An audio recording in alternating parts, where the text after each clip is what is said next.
History समझाओ about China, कि वहाँ पर ये इतना बड़ा रेवोल्यूशन कैसे आया। Chinese, it's a big country, China एक बहुत बड़ी कंट्री थी, उनके बारे में ज़्यादा बात नहीं होती थी। एंड 1970s के बाद हर 10 साल में उनकी बातें बढ़ती गई एंड टुडे वो उस लेवल पे आ गए हैं जहाँ पे वो वर्ल्ड की एकदम जो सबसे बड़ी सुपर पावर है यूएस, उसको टक्कर बोल के ना जाओ। क्या हुआ उधर? मैं आपको एक बताता हूँ। जापान 1950 से 1970s 80s तक Japan was a technology country, जहाँ पे डिज़ाइन होता था, R&Ds होती थी, ये टेक्नोलॉजी कंट्रीज थी।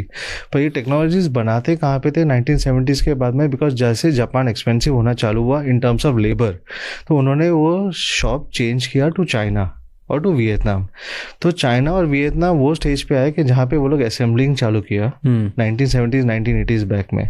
गवर्नमेंट ने पिच इन किया और गवर्नमेंट ने इन्वेस्ट किया काफ़ी R&D सेंटर्स के पीछे, कंपनीज को फोर्स करके, जेवीज करके, लोकल कंपनीज को जेवीज बना के उन्होंने R&D सेटअप करना चालू किया। टेक्नोलॉजी ट्रांसफर जापान से चाइना में लेना चालू किया। ये आपने 1970s का बोला, वो एग्जैक्टली वही दौर था जहाँ पे जापान से चाइना का टेक्नोलॉजी ट्रांसफर हुआ। इंटरेस्टिंग। एंड वहाँ से चाइना ने एक एक करके, वंस आप असेंबल करना चालू करते हो आप, क्योंकि China was always called as sweat shop. वहाँ पे चाइना में लेबर लॉज नहीं थे पहले स्टार्टिंग में, talking about before 2000। Sweat shop मतलब बेसिकली बहुत सारे ब्रांड्स को वहाँ पे एलिगेशन हुआ है, यूएस में एप्पल को भी हुआ है, नाइकी को भी हुआ है कि they use China as a sweatshop. मतलब वहाँ पे लेबर लॉज नहीं थे, तो 24-24 घंटे काम करते थे, 11-11 महीने काम करते थे। सिर्फ उनके चाइनीज न्यू ईयर के टाइम पे उनको हॉलीडेज मिलती थी।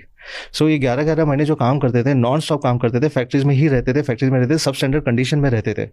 तो ये उनके लिए वो स्वेट शॉप हो जाता था। और चाइना में इसके वजह से टेक्नोलॉजी ट्रांसफर होनी चालू हुई, पीपल स्टार्टेड बिकमिंग स्किल्ड, क्योंकि ये सब बनता था वहाँ पे। और सारी कंपनी ट्रेन करती थी लोगों को वहाँ पे बनाने के लिए, कैसे बनाना है, क्या है क्या नहीं है। बाद में धीरे धीरे करके वहाँ पे लेबर लॉज आए, तो थिंग्स एक्सपेंसिव बनते गए। पर at the same time government को पता था ये, तो गवर्नमेंट ने स्मार्टली R&D में भी और डीप टेक में इन्वेस्ट करना साथ में स्टार्ट कर दिया था।